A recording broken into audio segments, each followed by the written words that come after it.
I say we make a joke that it took so long because being an adult is terrible.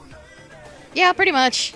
And in the words of The Simpsons, it's funny because it's true. But okay, we just recorded the intro. Now everyone knows. Don't be an adult, kids. Welcome back to the Blind Anime Binge. The next episode will be out sooner than this one, I promise. I shouldn't promise things. Anyways, last time we looked at Fee Brain, which was a pleasant surprise, and this time Megan picked out something, so we watched that. Hanasakeru Seishounen, and it was a lot. It is a lot, and it was real surprising to me, because I started out thinking, oh, I'm going to pick a reverse harem for us to watch. And you were lucky in this regards, because the really bad ones, like the Diabolic Lovers, Amnesia level ones, those have a reputation, so I couldn't pick those if I wanted this to be a truly blind anime bag pick.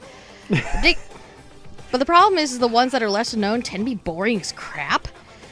But through some digging around in the Crunchyroll catalog, there, somewhere near the bottom, I found Hanasakeru Seishounen just lingering there, with character designs that didn't quite look like the normal, and a premise that sounded like it was actually a little more consensual than normal.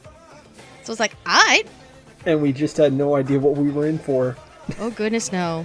It turns out this is a very lately made anime adaptation of a manga from 1987 that ended in 1994, created by Natsumi Itsuki, who has mainly done sci-fi manga apparently, and there was one on her list that looked vaguely familiar to me. I think it was called like Jun's Osei, and it had a boy growing out of a flower. Yeah, Gyo Osei. She was the creator of that, where it's like a boy who ends up on like some sort of battle royale prison planet, but it's like a wilderness, and he has to fight to survive. She also had a series called Demon Sacred, which was published here by Tokyo Pop, about people who come down with this mysterious disease that forces them to age in reverse. And the protagonist, if I recall correctly, is a twin sister who's trying to save her own sister. Huh. But yeah, this apparently ran in Lala back in the late 80s, early 90s. There's not a lot of information out there on it in English. It looks like it's at least been partially scanlated. Unless you've been on Wikipedia, when the Wikipedia page is surprisingly large. That threw me for a loop. I didn't want to read much of it, obviously, because it was definitely going to have spoilers. Right. But yeah, this definitely feels like a work of the 80s, because there's definitely a certain lifestyles of the rich and famous quality to it. The moment I realized when this was made, it put a lot of things into perspective, like why nobody uses a cell phone. Well, that goes without saying. Yeah, that helped me figure out a lot that just wasn't adding up for me early on. This anime was produced in 2009 and ran until 2010. And because it was way after the manga ended, I'm betting the rest of it's going to be fairly accurate to the source material, which explains why it was handled by Studio Pierrot. Pierrot. Yeah, Pierrot is an unusual choice, because they tend to do a lot of long-running shonen. I think the last major shoujo property they handled was Fushigi Yugi. Wasn't it Precure? No, that's Toei. Oh, yeah. That's always Toei. I'll explain the Precure connection later. But anyway, I kind of makes sense to me because they're the studio you call if you have a strong source material and you don't need any real flourishes to make it sell. So you don't gotta waste a lot of money. Like, you don't need, like, excellent direction when your story includes Hong Kong's Triad street kids as a major plot point. Not to mention royal assassination plots. This shows a lot. And it's kind of, and if you're wondering what Pierrot have done before, if you're not familiar with them, name a popular Shonen Jump manga. They probably animated it. They did Bleach. They've done Naruto. I'm fairly certain they were One Piece was Toei. Yeah, they did World Trigger, unfortunately. Yeah, it's I'm trying to remember because I get them mixed up with Toei a lot because they have very similar production styles just because they do so many shows and there's actually talent overlap at some times.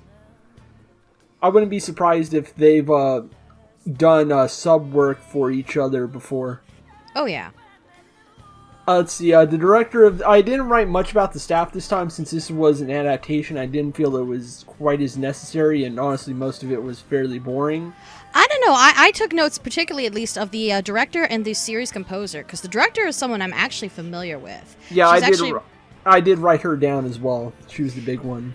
Yeah, because this was directed by Chiaki Kon, and it's actually unusual to see her working at PRO, as she usually tends to work with Studio Dean. She's a long-established female animation director. Her works have been kind of up and down in quality, let's say. She seems like a very workman-style director. Yes, but she definitely tries hard on material that sometimes doesn't always merit it, because while she has worked on things like Nodame Cantabile and Higurashi and Sailor Moon Crystal, and of course Higurashi's sister series, Umi Nico. Yes. Sailor Moon Crystal Season 3, when it actually started to get good. But on the other hand, she also worked on things like Junjo Romantica. I felt old when I saw that on the list. And apparently she's done Precure stuff as well, and Golden Time, which is, honestly, I can kind of see what she saw in this project now if she's done Golden Time, because she's the kind of person who sees something so stupid in the plot and she's like, in. Go spawn Ray. Oh my god. Oh, and the most notable one for me, though, was Devils and Realist, because I actually watched that anime. It got an anime original ending because I guess they just decided, we don't need to adapt the rest of this. And it was notable because it was a very gay show about a pretty boy meeting a bunch of pretty demons who wanted to vaguely do sexual things with him, but mainly political stuff. And one of them cross-dressed. So kind of like Black Butler minus the Shota angle. Yep. Interesting. Also notable is the series composer, Mamako Ikeda. She's worked on all sorts of stuff. Everything from Renta Magica. I would call it... Am I confusing that with Magical Wars that you watched before? Probably. Magical Warfare. I'm going to bring up Magical Warfare later because there are some surprises in the cast. Oh, dear. But yeah, she worked on a big chunk of Sergeant Frog. She adapted Maid-sama, Himawari, Victorian Romance Emma. I'm Gonna Be an Angel for the older folks in the audience who might remember that.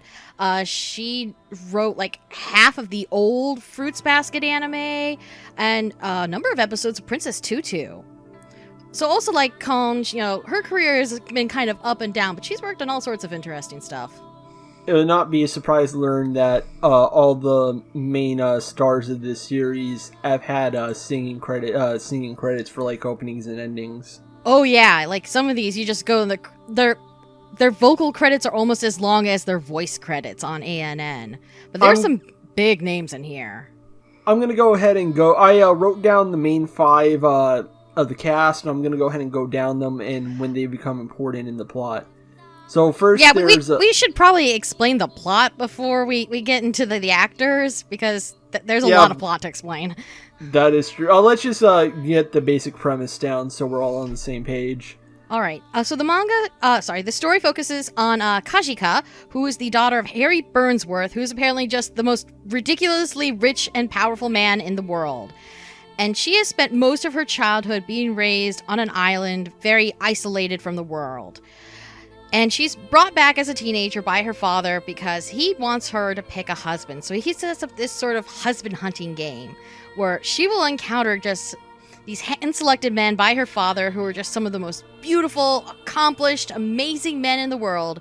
And she must pick one. And the show doesn't really care about that at this point that much. And then the plot gets completely derailed as we're introduced to a completely fictional country in Southeast Asia that controls the oil trade, probably. Oh, you mean not Brunei? I mean Raganai, of course. And that's when the series really got me, because it just suddenly shifted into a political thriller, and some really fucked up stuff started popping up. It's like, okay, I want to see where this is going. Oh, some fucked up stuff happens fairly early on, but we'll get into that when we start explaining kind of the individual guys' story arcs. Because these first 13 episodes is based about establishing the reverse harem around Kajika. And it's very interesting that she doesn't seem to care. She doesn't seem to care about any of them because she's 14 and just wants her damn cat back. Yes, this is something I really liked about this series right away. With a lot of reverse harems, particularly modern ones, the heroine is something of a cipher because they're usually based on otome games, and because of that, it's based on the player insert game. Now, admittedly, this has been changing more recently thanks to shows like Code Realize, but it's still kind of a thing. Oh yeah, and Yona the Dawn, which anime adaptation was handled by Parrot, I believe. Oh yeah, that's right. But yeah, like Yona, this is based on a manga, so the heroine has plenty of personality to go around, and she is decidedly eccentric in the most fascinating way. Like, she can be kind of childish and naive, but she's also very perceptive about people. But she gets fixated on the weirdest things, including the beloved pet leopard, Mustafa, that she grew up with, who was basically her best childhood friend. Yeah, she thinks one of the guys is her cat. As you do. I'll go ahead and go through the cast real quick so we can get this out of the way, because there's actually a lot to go over. The smallest list I have here is usually Kajika's actress, Aya Endo, who I've listed as playing the child Gilgamesh from Fate Go, and in the Ilya spinoff, you know, the one that if you watch it, you'll be on an FBI list somewhere. Oh, she's got one big credit to her name, though. She's Cheryl from Macross Frontier. She's one of the main characters of that. Oh, cool. She was Shojo Yuki in Lucky Star, and she's a Totoko in Atsumatsu-san. I wrote down that she's plays Karen in Street Fighter V, who's probably one of my favorite characters in that series. She's probably her most recent and notable role is the Sword Maiden in Goblin Slayer. I don't know anything about Goblin Slayer, but I keep seeing drawings of that one character over and over, so I'm guessing she's important. Yes. And she voiced Paris Hilton in a reality show dub. I love facts like that. Li Lang Hoang, who's like Kajika's bodyguard, but actually the owner of a Chinese business, who's just in close with the Burnsworth. He's difficult to explain, and they not much is set up about him in these 13 episodes, but enough to get me interested. He's played by Toshiyuki Morikawa, who has been playing... I'm going to go down this because it's going to get weird at a few points. First off, Aiden Pierce from Watch Dogs and his iconic hat. Charlie and Ryu from the Street Fighter games. Let's see, the radio and the Brave Little Toaster, which is neat. He is the official voice of Dante ever since Devil May Cry 4. He's voiced Mitsurugi in Soul Calibur since pretty much the beginning, as far as I can tell. He did the dub voice for John Constantine in that terrible Keanu Reeves Hellblazer movie that didn't even call the right name. He's been Leon in the Resident Evil games since 6. He's Sephiroth. Yeah. Always? Like, yeah. Since the original? Ever since Sephiroth has had a voice, he's voiced Sephiroth. Huh. He's also been the Zoan in Don't Mess with the Zoan. Okay. Blanca and Banana Fish, Grithin in Berserk, only in the first anime as far as I can tell. He's done 3 different voices in Bleach, one of Orihime's little spirit friends, Ichigo's dad, which is cool, and strangely, Captain Tozen, who is a black man. Okay. Apparently he did Holland and Eureka 7, but only in the movies. Oh, that's unfortunate. Naraku and Inuyasha. I had noted down he's Po in Bungo Stray Dogs. He's Kyosuke in all the Danganronpa anime. He's Ada, the main love interest in Macross Delta, and he's Ninja Slayer. Yes, he's the Ninja Slayer. Joey in Yu-Gi-Oh. Yes, the original. I can't recall if that's just the first season or like the season 0 before it was all about the card game. But yeah, he was Jonoichi, aka Joey. Oh, and let me give you the two big ones I found. The first one is Tsusuga. I don't know how to pronounce this. Sugan Ashi Aiba, who was the big brother character in Magical Warfare. So, we've already got the connection starting. Oh, and the big one, Yoshikage Kira. Which puts... And now I fully understand why you got that role after watching this show now. Because his character goes to some fucking places. Remember when he basically casually threatens to murder someone? Yeah, Li Lang's an interesting one. Like, as you noted, he's basically the head of it's not Chinese, it's Singaporean, influential family that's affiliated with the Burnsworth. So they're old friends. He's basically the equivalent of Kachika's childhood best friend. But he also kind of serves as her guardian / not quite a bodyguard, but he definitely watches over her. Yeah, her actual bodyguard just looks like Suzaku from Code Geass, except he doesn't have a spine, and everyone just keeps making fun of him. Oh, poor Toranosuke. He's a sweetie. And kind of pointless. Kind of pointless, but still a sweetie. Third, we have Eugene Alexander de Vulcan, who is played by Daisuke Ono, and I'm gonna bury the lead here and just mention that Daisuke Ono plays Jotaro Kujo.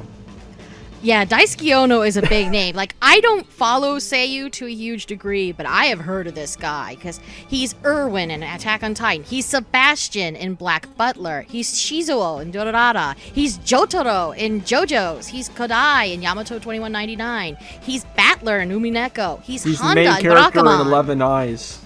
Yep, he's all over the damn place. Have you ever seen 11 Eyes? It's a fucking train wreck. No, I've only heard bad things. And I've watched it. It's baffling. Like, the second to last episode, they just decided to animate the bad ending from the game, and then just ignore that episode ever happened for the actual ending.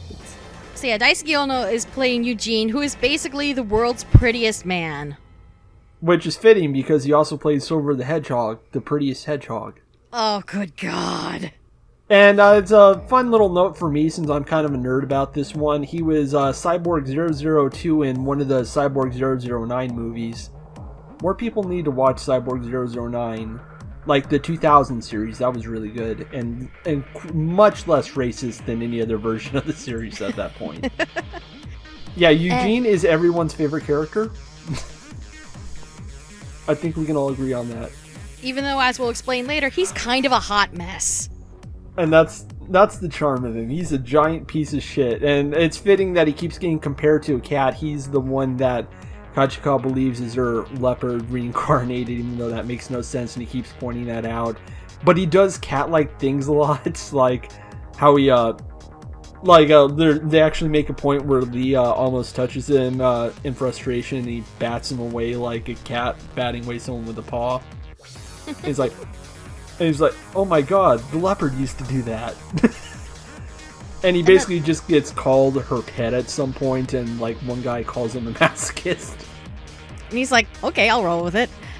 And then there's the last major addition to the harem, at least of these 13 episodes, Rumati, who is the minor prince of not Brunei, who is played by Daisuke Namakawa, who also has an enormous list of notable roles. Everyone in this cast does. I wrote down a few names. Adam and Nier Automata. He voiced Anakin Skywalker in the prequel dubs, 2 and 3, when he was adult. Cornelius and Odin Spear, which is cool for me because that's genuinely one of my favorite games ever, and Cornelius is a great character. For some reason, he did the dub voice for Elliot in E.T.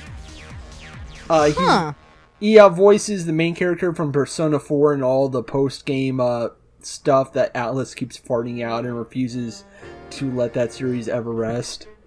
He's Rock from Black Lagoon, Ulakura from Bleach, who is basically... if you ever meet a female fan of Bleach, Ulakura is basically their favorite character. I can already guarantee that. Either that or Aizen, because Lady Bleach flans have really shit taste sometimes. Oh, he's a lady's favorite in a lot of different things. He's Lindell in Ancient Magus' Bride, so he actually performs a really notable musical number, like the second half of that series. He's Waver Velvet in both Fate Zero and the current Lord El Molloy Blah De Blah show.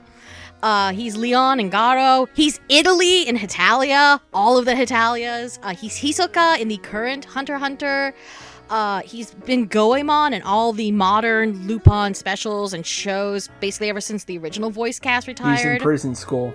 He is in prison school. He's Ride in Gundam Unicorn. He was Al, the main kid in Gundam 0080, War in the Pocket. He was Phi in Tsubasa Reservoir Chronicles. He's all over the goddamn place.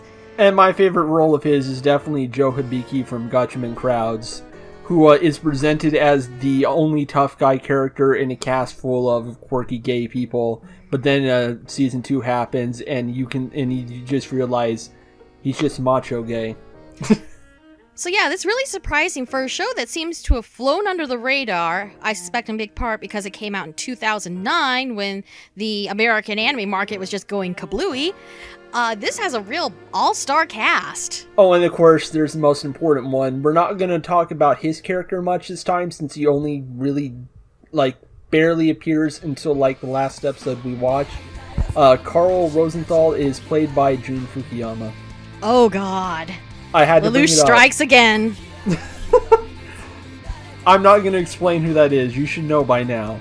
He more so than any of the other guys we mentioned, he is in goddamned everything. Lelouch Lamperouge is the big one, obviously. Or is it? Because there's just so many, but then again, Code Geass made all of the money in the world, so... Keep bringing them back. So... God, where do we begin with this plot? So let's begin with episode 1, which has nothing to do with the plot until the very end of it. Oh god, I nearly forgotten. Yes, where it turns into a Yuri series for the first episode. Because we cannot forget bisexual. We cannot forget the Wakaba to Kashika's Utena. Even though I can't remember her name right now. Crap. She has a name, and it isn't just named lesbian schoolgirl. Well, bisexual schoolgirl by the Eugene episode. Well, in fairness, the show makes it clear that everyone is bi for Eugene. He is just that ridiculously pretty. Yeah. Except Lee. Lee hates him. But that goes without saying. Anyways, go on. I was going to say, he's also probably secretly gay for him, too. Well, not with that murderous intent.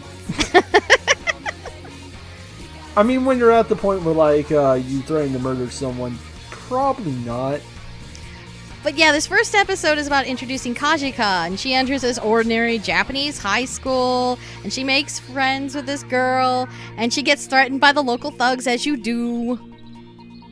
And I think it's been a while since I've watched that episode. Did she end up kissing the lesbian schoolgirl? On the cheek. Okay. Yeah, I thought so. And then there's the part where Lee basically saves her from the thugs. And, the lesbian schoolgirl's she saw something from the adult world, and, for some reason, Lee kisses Kajika, and this is never brought up again or explained. So, I think if this is directly ripped from the manga, they had a different idea for the story at first, and then the author was like, and they just didn't, change that in the show. Why would they? It's darling. Midway through these episodes, we actually come back to her. And we meet her family and everything. And she's still pining for Kajika. And then Kajika swans back into her life. And they have adventures. And it is darling. I'm not saying get rid of the Japan thing. I'm saying, get rid of the scene where Lee kisses Kajika. Because that seems like a weird place to put that. Oh, the character's name is Yui Yamate. Okay. Which explains why we couldn't remember it. Let's see, after that, we get the whole setup with the hunting husband game that doesn't really go anywhere. And Kajika doesn't care about it and whines about it. And Li Ling is very obviously part of this, but he kind of plays it low-key. Yeah. And we're going to get more into who's actually involved in it, because I suspect it's only actually 3 picks. You'll understand what I'm going at. But basically, then we get introduced to Eugene, who's just ridiculously pretty, and Kachiko instantly goes nuts over him because she thinks that he is her cat.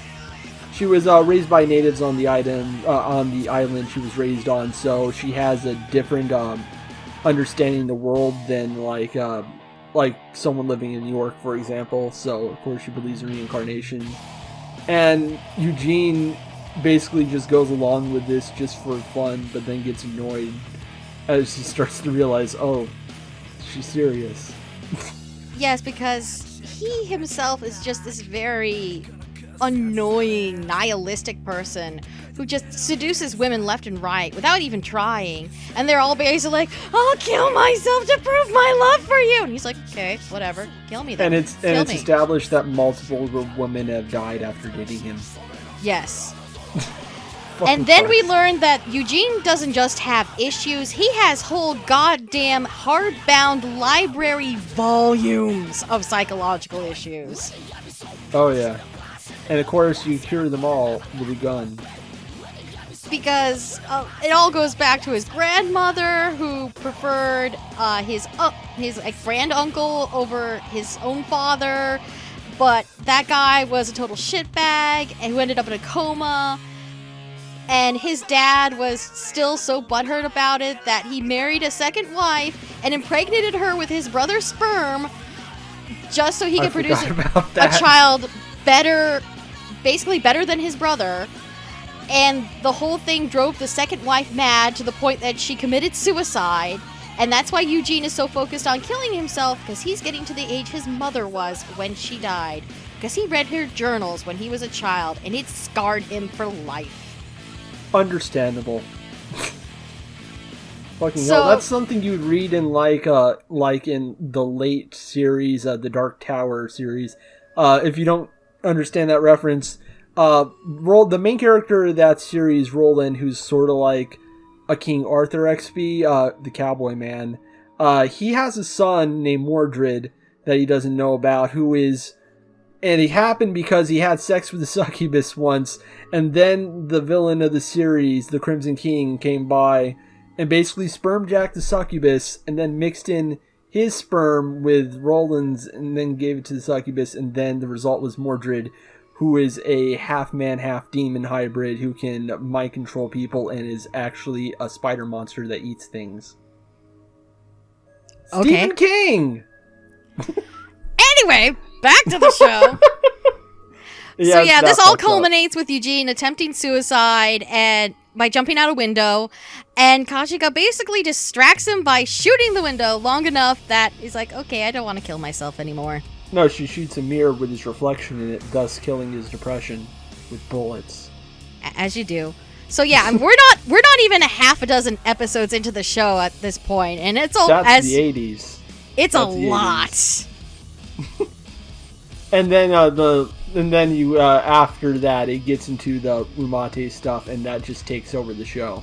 Oh, no, there's a side plot with Lain, because we get to meet some of his family, particularly his uncle and his evil, scheming wife.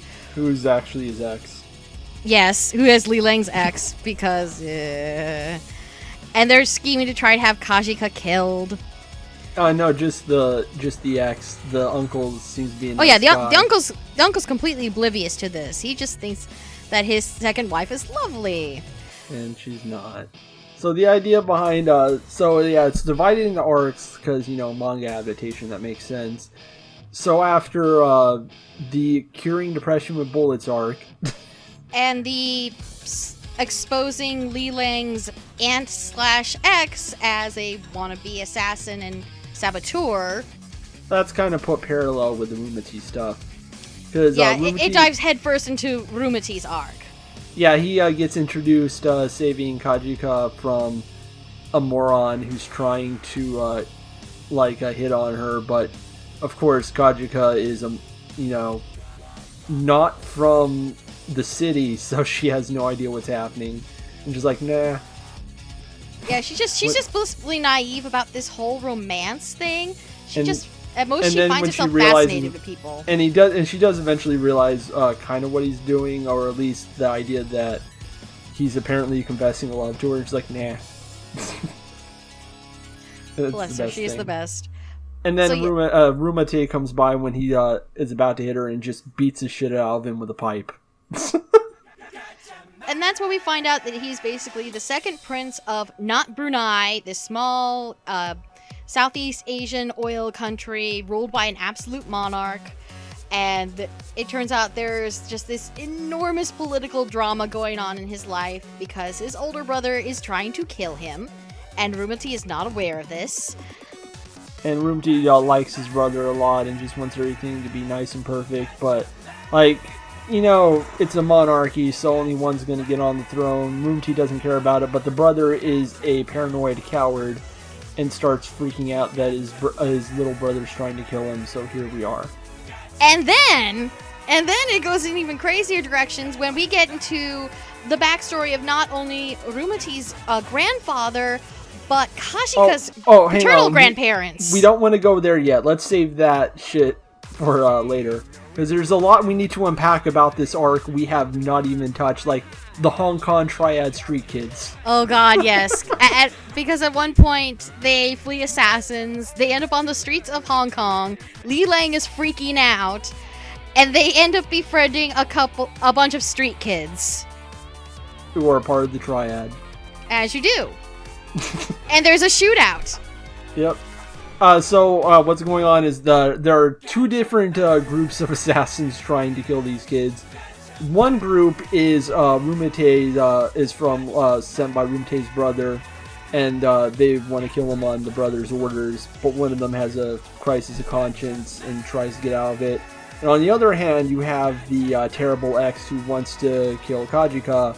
And the reason this becomes a problem is because the two are spending time with each other during all this chaos when everything goes off the rails. And so it kind of confuses the whole issue of who's trying to kill who.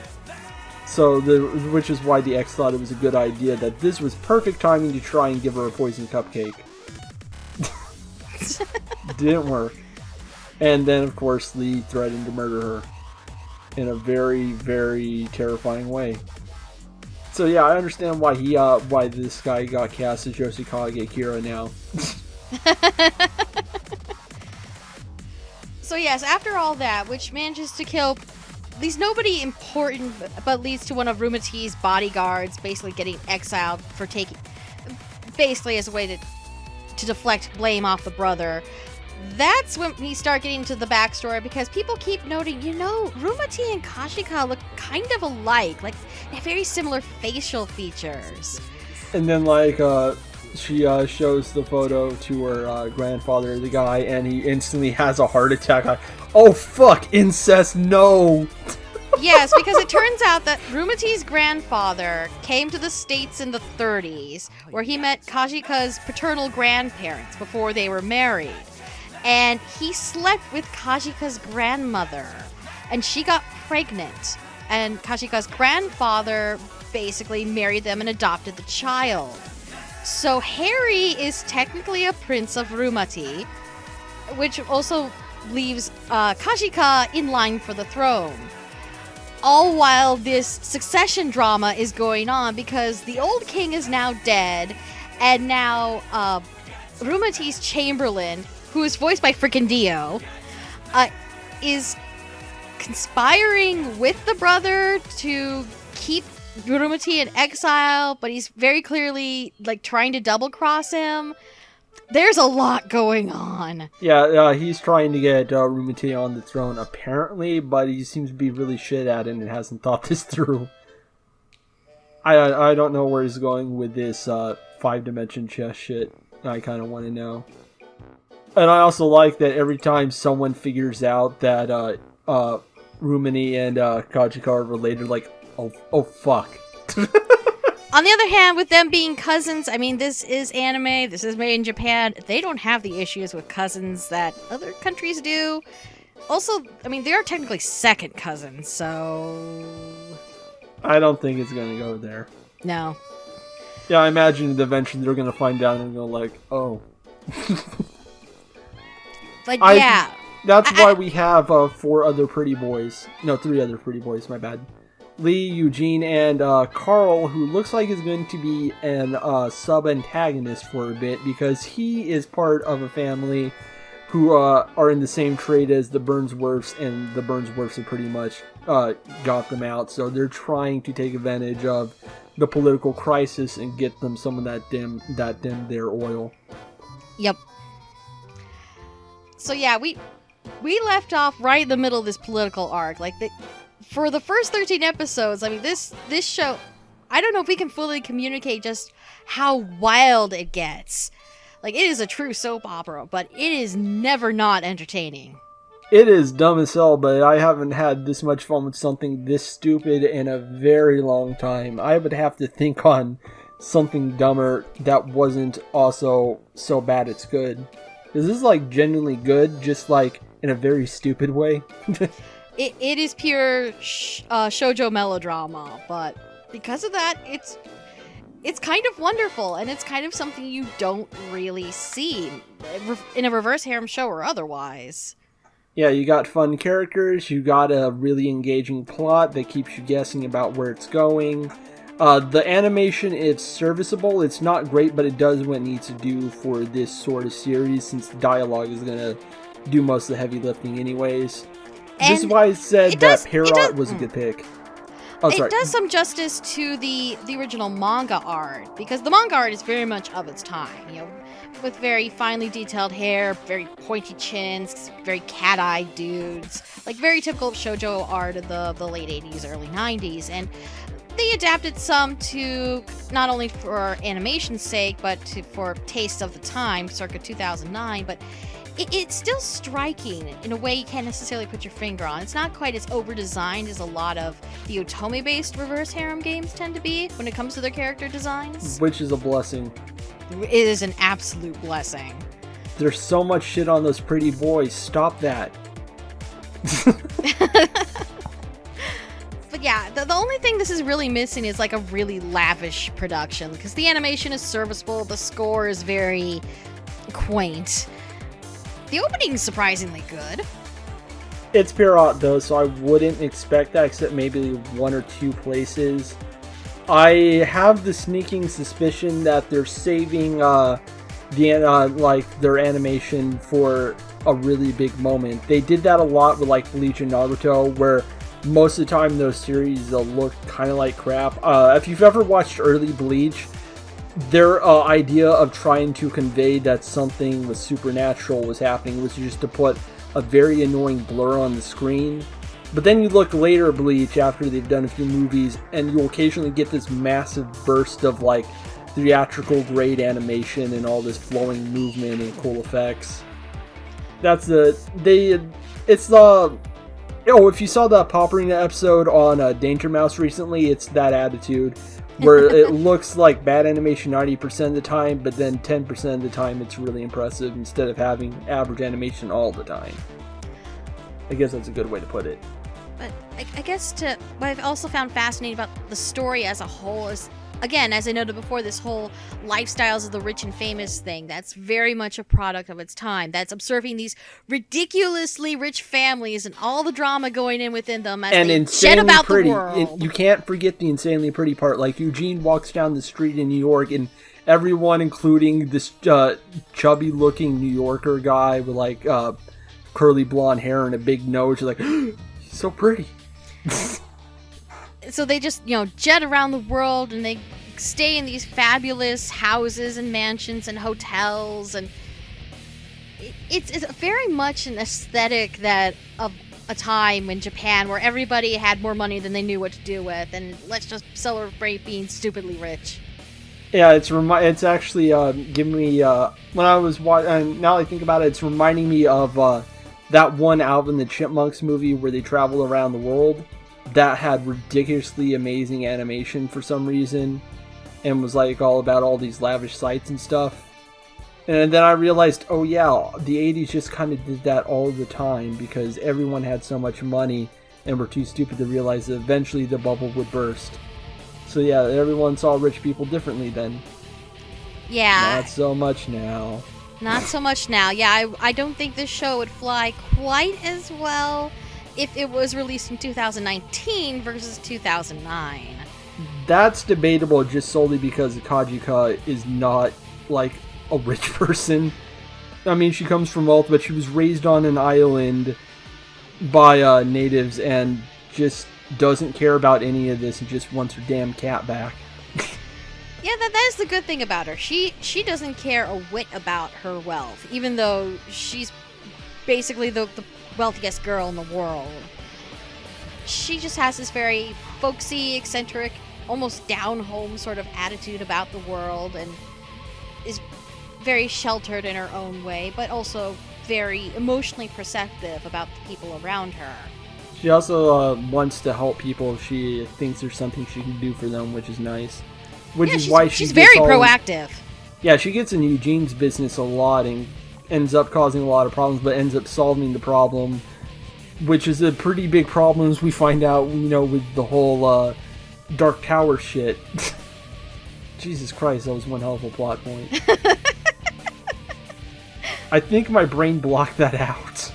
Or it was just drowned out because it was so superfluous to the simple motivation of my mom was unhappy and killed herself, and that messed me up. Like, they just piled on the nonsense. This series is like, this series is popcorn. I want more. Oh god, absolutely. It was kind of hard to stop, and not just because episode 13 ends us off still in the middle of the political assassination plot. And really, what more can you ask from a shoujo story that just keeps you compelled? As I've noted this before on my Twitter feed, that there is a difference between good melodrama and bad melodrama. Bad melodrama throws you out of it. It makes you actively aware, like, this is fake, this is ridiculous, and once you realize this, you're kind of thrown out of the story and you never get back in. Good melodrama keeps you emotionally invested. That even if you're aware and like, this is fake, this is ridiculous, you're enjoying it so much for whatever reason that you're just along for the ride until it ends. Watching this actually helped me get an article out. It's on Anime Herald right now. It's 2 parts. It's on anime and melodrama and the gender divide. And I basically, this series got me thinking on like how melodrama is often used as a dirty word, and then I realized, oh yeah, that's because of the fucking patriarchy again. And the patriarchy not realizing they already have their own masculine code of melodrama. Gurren Lagann, Attack on Titan, My Hero Academia, fucking Death Note, they all thrive on melodrama. It's just presented in a different lens, for example. Whereas shoujo has been using melodrama basically since the beginning. I covered this a little bit in an article I did for Anime Feminist, Shoujo Manga's Lost Generation, talking about the origins of shoujo manga as a unique demographic in the 1950s and 60s, and a lot of those early stories were pure melodrama.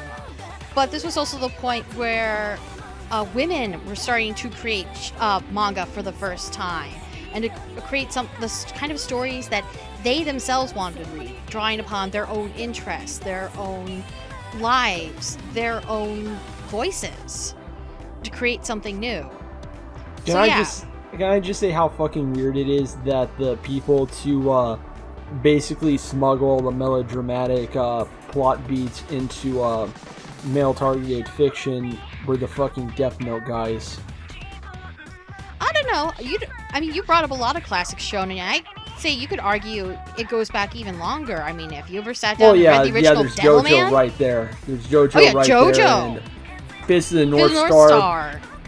But, like, it's Death Note that made it, like, a really big, that helped make a big thing along with Code Geass and Gurren Lagann during this period, especially in the West, where, like, melodrama was still kind of looked on poorly by male audiences, and then Gurren Lagann came out, and then they all kept typing about manly tears and all that.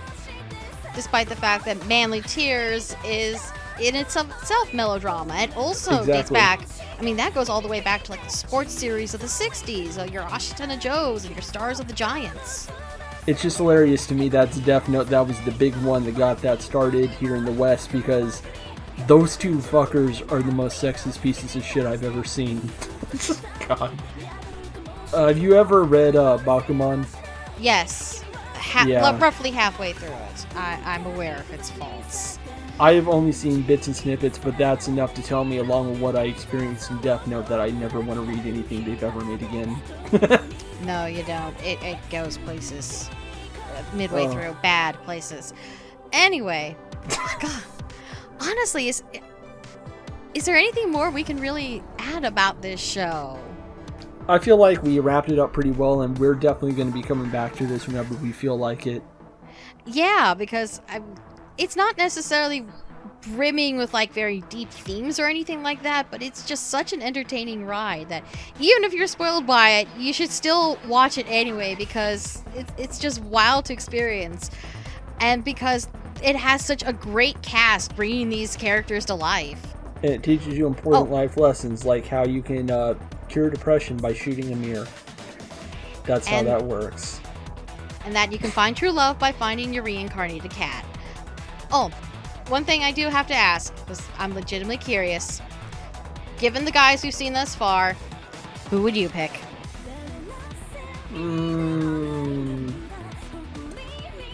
I'm gonna wait and see what that Carl guy's like first, because I suspect something. I guess then, who's your favorite thus far? Eugene, without a question. He got an entire episode where he just found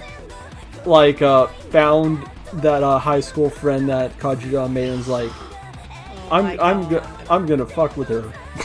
Like, I'm just gonna follow her around and learn how the common people live. And meanwhile, her entire family is dazzled. Like, her entire family ends up gay for Eugene. Yeah, I do love how much the brother blushes. That's great. God, I'd almost forgotten that episode. That was an utter fucking delight. If I had to pick a favorite this far, it probably would be Lain. I've always been one who's been drawn more to kind of like the serious, has their shit together kind of characters. Yeah, I can see that. And Lain is probably the most responsible of the trio we've met thus far. Also has the benefit of no massive family issues and no incest. Yeah, but he looks like a sadist, and that's not my scene. I don't know. I think he's cute. Anyways, let's go ahead and let me explain what we're going to watch next, because this is going to be something pretty different than what we've been watching so far. Also, I promise this time I will not procrastinate for months, especially since I picked the show and therefore I had no freaking excuse. Okay, but this one should be interesting because it looks like it's a French-Japanese co-production and an adaptation of a French comic, which has me excited because last time I got interested in the work of a French comic artist, I ended up playing through the Siberia games and Sinking Island and Amazon and all that good shit. So next time we are going to be looking at a sci-fi anime called Valerian and Laurinlen. I hope I'm pronouncing that right. Laurelene. Laurelian? I don't know French. I don't know. We'll find out. We'll be watching the first 13 episodes, so look out for that. Hopefully there's more terrible cat people in it, or like masochist, and we just follow the main character around. I don't know a funny way to end this. I'm on a Mexican radio.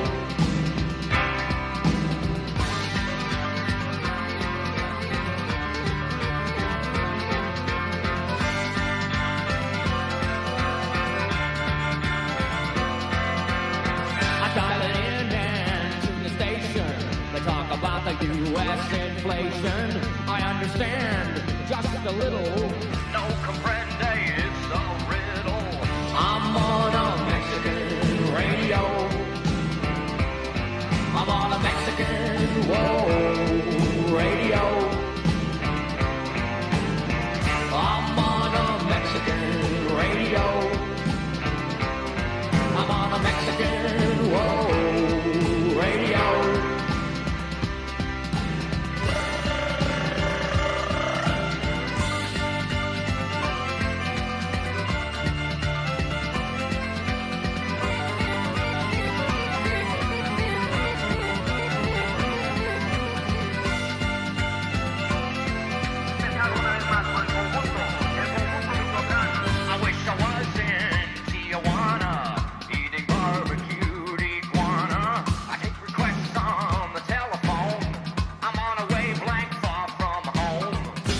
a hot wind on my shoulder. I dial it in from south of the border. I hear the talking of the DJ. Can't understand just what does he say. I'm on a Mexican radio. I'm on a Mexican, whoa, radio. I'm on a Mexican radio.